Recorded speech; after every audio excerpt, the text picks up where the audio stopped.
Foundation व शिर्डी ग्रामस्थांच्या वतीने आयोजित असलेल्या शिर्डी महापरिक्रमा 2025 या उपक्रमाच्या उद्घाटन सोहळ्याला उपस्थित असलेले सन्माननीय साईबाबा संस्थानचे मुख्य कार्यकारी अधिकारी श्री गाडीलकर साहेब, हरिभक्तपरायण काशीकानंदजी महाराज,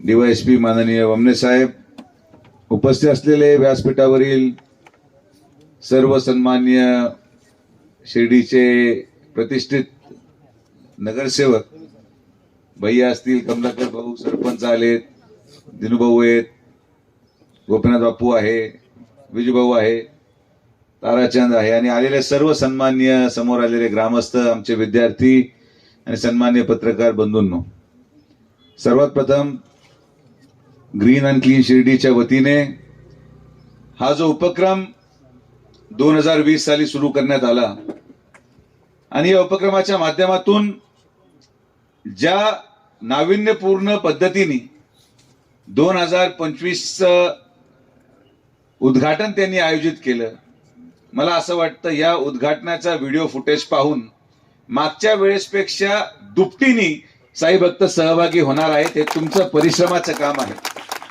हे परिश्रम जमीन देणाऱ्यापासून तर गहू देणाऱ्यापर्यंत आणि गहू लावणाऱ्यापासून तर पाणी देण्यापर्यंतचा प्रयत्न, की ज्या मोठ्या मोठ्या लोकांकडून ही अपेक्षा नव्हती, म्हणजे प्रताप जगताप सारखे व्यक्ती ज्यांची प्रचंड जमीन आहे, आर्थिक दृष्टिकोनातून सक्षम असलेला माणूस सुद्धा आपलं योगदान देतो.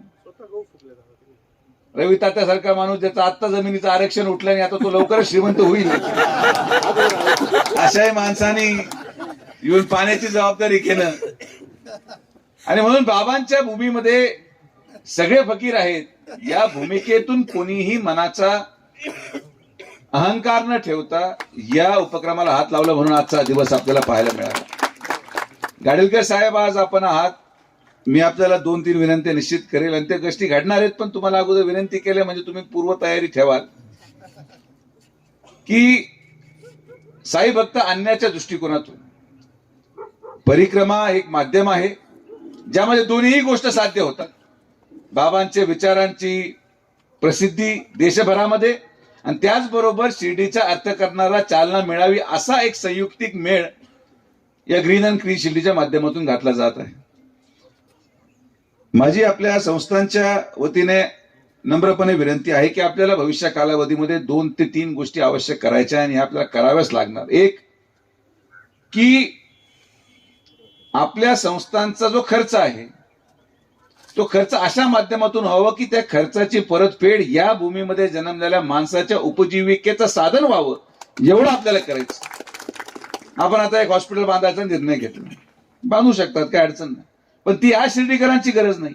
आज शिर्डीकरांची गरज आहे की आपण हा विचार केला पाहिजे की जसं आपण एवढं मोठं 298 कोटी रुपयाचं शैक्षणिक संकुल बांधलं, तसंच एक कोचिंग सेंटर 11वी आणि 12वीची, ज्याने की एंट्रन्सच्या स्पर्धा परीक्षेमध्ये आपला प्रत्येक मुलगा हा कुठेतरी एमपीएससी पास झाला पाहिजे. या दृष्टिकोनातून कोचिंग सेंटर फक्त आणि फक्त शिर्डी आणि पंचकृषीसाठी आपण उघडलं पाहिजे.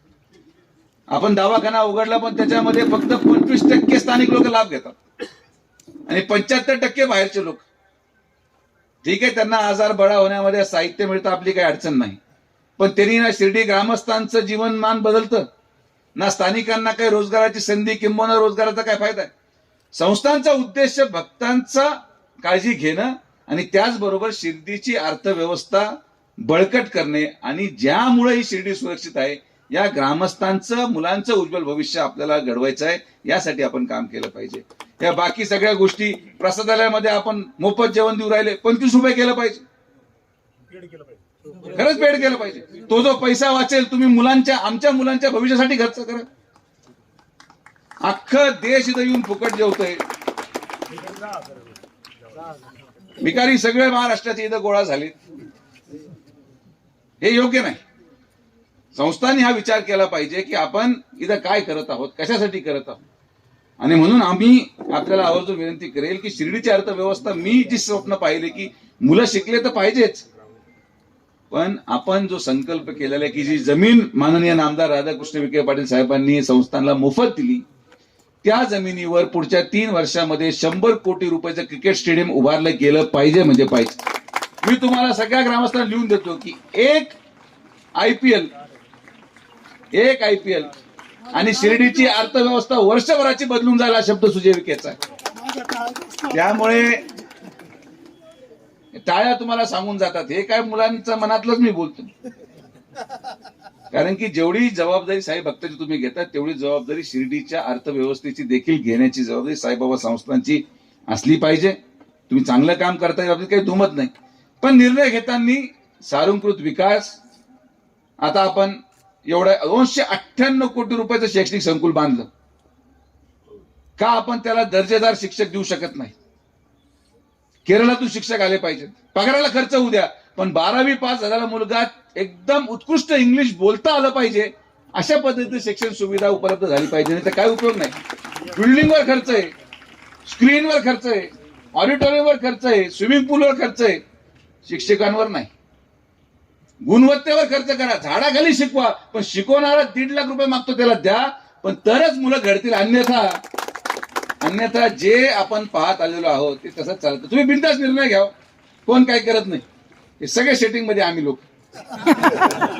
कोण असं कोणी आंदोलन करणार कधी आपण आतमध्ये घेऊन त्याला थांबू, ते अडचण नाही. जेव्हा मुद्दा आमच्या मुलांच्या भविष्याचा असेल, शिर्डीमधला कोणीही माणूस, कुठल्याही पक्षाचा माणूस तुम्हाला विरोध करणार नाही.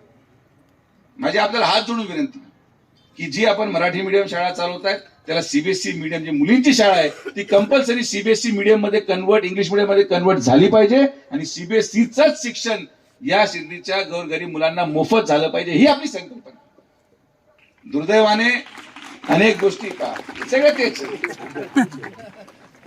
कारण की हे उद्या जाऊन जर सुशिक्षित झाले नाही तर वेळ येणार नाही की हे जेव्हा मतदार होतील तेव्हा एखादा चेन, अंगठ्या आणि ह्याच्यावाला एखादा आमदार व्हायला बसला इथे. जेव्हा माणूस शिकेल तेव्हा तो त्याच्या भविष्याचा निर्णय करू शकेल आणि योग्य तो माणूस निवडून देऊ शकेल. ही संकल्पना तरच शिर्डी सुरक्षित राहील, तरच शिर्डी वाढेल. आणि म्हणून माझ्या आपल्याला सगळ्यांना आज विनंती आहे की परिक्रमाचा हा उत्सव साजरा करत असताना ग्रामस्थांनी आपल्या परीने प्रयत्न केला. मी तुम्हाला खात्रीशीर सांगतो, मी मागच्या 1 महिन्यापासून 3दा मिश्रा महाराजांच्या संपर्कात गेलो. तारीख मी विचार करत होतो कोणची घ्यावी, पण तुम्ही मला आता तारीख निश्चित करून दिलेली आहे. तर माझा प्रयत्न असा राहील की मिश्रा महाराजांकडे तुम्ही चला, ग्रीन शिर्डीवाले पण चला आणि आपण एकत्रितपणे त्या मिश्रा महाराजांच्या विष्णुपुरांचा, शिवपुरांचा सांगता हे 13 फेब्रुवारीला असावं अशा दृष्टिकोनातून तारखा घेऊन आपण तो कार्यक्रम. आणि दरवर्षी तुम्ही म्हणताय शिर्डी फेस्टिवल, दरवर्षी समाप्ती 13 फेब्रुवारी, काय अडचण. परमेश्वराच्या कृपेने आणि तुमच्या आशीर्वादाने तेवढा पैसा आपल्याकडे आहे की आपण वर्षातून एकदा फेस्टिवल घेऊ शकतो. शिर्डीकर मान्य काय करत नाही खिशातून पैसे काढायचं? ज्या दिवशी शिर्डीकर खिशातून पैसे काढायला चालू करतील आणि योगदान या शिर्डीसाठी द्यायला चालू करतील त्या दिवशी तुम्हाला सुद्धा विचार करायची गरज नाही, एवढा शिर्डीचा विकास आणि काढायची. तुम्ही फेस्टिवल साठी काढू नका, तुम्ही तुमच्या जत्रेसाठी जरी काढली गावाच्या ज्या, तुम्ही एवढा लांब नका जाऊ. कोटभर रुपयाचा खर्च चर्चा करू. तुम्ही तुमच्या जत्रेच्या 13 लाख रुपयाच्या वर्गणीचं सुद्धा योगदान जर पूर्ण केलं शिर्डीकरांनी तरी संस्थांवरचा मोठा भार कमी झाल्याशिवाय राहणार नाही. फार कोटभर रुपयाची चर्चा, कोटभर रुपयाची मी अपेक्षा केली तर आत्ताच 1-2-3 लोकांना तिकडे आयसीयू मध्ये आपल्याला ठेवा लागला. पैसे काढते पण लोकांच्या खिशातून काढते. तर मला विश्वास आहे की आपण सगळेजण एक दिलाने एक मताने चांगलं काम करणार आहोत. पण गाडीकर साहेब, हा विचार मी आपल्या माननीय नामदार राधाकृष्ण विखे पाटील साहेबांची उपस्थितीत शिर्डीच्या आपल्या 0 नंबर मध्ये एक मीटिंग लावू आणि त्यामध्ये फक्त शिर्डीचा विकास आणि संस्थांचा पैसा शिर्डीच्या विकासासाठी खर्च झाला पाहिजे. हे हॉस्पिटल, हे बाकी रस्ते हे नंतर बांधा, पहिले स्टेडियम आलं पाहिजे, पहिले मुलांचा शैक्षणिक दर्जा उंचवला पाहिजे, पहिले यांचं शिक्षण समृद्ध करा. इंग्लिश शिकवणाऱ्यालाच इंग्लिश येत नाही, काय उपयोग? इंग्लिशवाला मराठीत इंग्लिश शिकू राहिलाय. नाव म्हणजे इंग्लिश क्लास चालू आहे, नाव ओपन पान नंबर 4 कसं होणार आणि कसं आहे? असं योग्य नाही.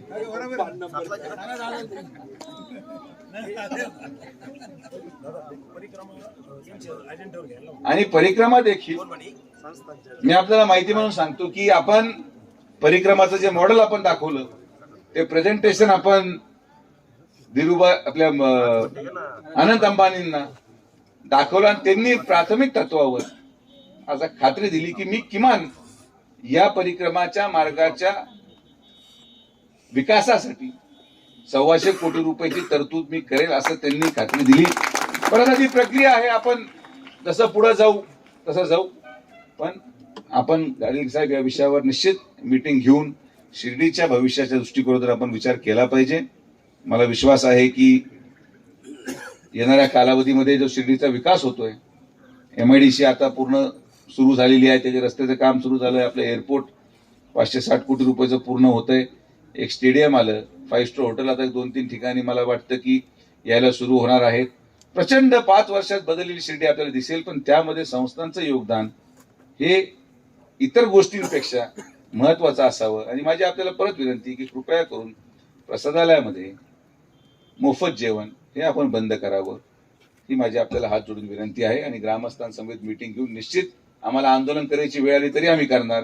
कारण की हा जो पैसा चाललाय हा पैसा जेवणासाठी न जाता, कारण की इथं कोणी गरीब नाही, 10 रुपयाचं जेवण प्रत्येक जण खाऊ शकतो. आणखी कशी क्वालिटी लोकांची मागणी पण नाही. पैसे घेऊन क्वालिटी कशी राहते? तर त्या पैसे जे अन्नदानामध्ये जातात, 10 रुपये त्याला वापरा, अन्नदानातला पैसा आमच्या मुलांच्या आणि मुलींच्या भविष्यासाठी तुम्ही खर्च करा, हीच आमची मागणी. या पलीकडे आम्हाला तुमच्याकडून अपेक्षा नाही. या नववर्षाच्या पर्वामध्ये आपण सर्वजण या परिक्रमा उत्सवासाठी एकत्रित झालात. एक चांगली संकल्पना घेऊन जी सुरुवात आपण केली, निश्चित या 12 तारखेच्या भारतीय जनता पार्टीच्या महाअधिवेशनाच्या माध्यमातून याची एक व्हिडिओ क्लिप आपण, कारण की या महाअधिवेशनाला महाराष्ट्रातला प्रत्येक व्यक्ती, प्रत्येक जिल्ह्यातला, प्रत्येक तालुक्यातला व्यक्ती येणार आहे. तर परिक्रमाची 1 मिनिटाची व्हिडिओ क्लिप आपण तिथं दाखवणार आणि या परिक्रमाचं व्हिडिओचं उद्घाटन आपण माननीय गडकरी साहेबांच्या हस्ते त्या स्टेजवर करू. आणि माझा प्रयत्न राहील की माननीय अमित शहा साहेबांच्या हस्ते ध्वजारोहण, आपल्याला आता शेवटी आपला प्रयत्न हा प्रयत्न करायचं काम आहे. आले त्यांना आपण असं आपल्यासारखं नाही की चला साहेब काय झेंडा, चला इकडे चला, त्याला तिकडे चला, त्यांचा टाइम टेबल बरोबर फिक्स्ड आहे. पण आपण त्यातल्या त्यात मधला मार्ग निश्चित काढू. आणि मला अपेक्षित आहे की अमित शहा साहेब निश्चित आपल्याला ती संधी देतील. तर चांगलं काम करा, मुलांनी अभ्यास केला पाहिजे आणि आपली जबाबदारी आहे की आपण या मुलांचं भविष्य कसं घडवायचं हे आपण सगळ्यांनी मिळून, ग्रामस्थांनी मिळून करूया. तर या परिक्रमाच्या या उपयोजनाला मी आमच्या विखे पाटील परिवाराच्या वतीने शुभेच्छा देतो. निश्चित याची जाहिरात आणि प्रसिद्धीची जबाबदारी जितकी ग्रीन आणि क्लीन शिर्डीची आहे, तितकीच जबाबदारी या मतदारसंघाचा आमदार म्हणून माननीय आमदार राधाकृष्ण विखे पाटील साहेबांची पण आहे. आणि तुम्हाला आमच्याकडून लागलेलं प्रत्येक सहकार्य आमच्या परिवाराकडून केलं जाईल, ही खात्री मी साईबाबाला स्मरून आपल्याला देतो की आपण असंच काम करत राहा, निस्वार्थ भावनेने काम करत राहा. आम्ही तुमच्या पाठीशी खंबीरपणे उभा आहोत. परत एकदा विजू भाऊ आणि आपल्या सर्व सहकाऱ्यांनी जी आज या कार्यक्रमासाठी, आयोजनासाठी जी मेहनत घेतली त्याबद्दल आपले सगळ्यांचे मनापासून आभार. सर्वपक्षीय एकत्रित करून हा कार्यक्रम अजून मोठा करा आणि शिर्डीच्या विकासासाठी आपण सगळेजण काम कराल एवढीच अपेक्षा ठेवतो. परत एकदा आपण सर्वजण आलात, सगळ्यांचे मनापासून आभार. जय हिंद, जय महाराष्ट्र, जय श्रीराम.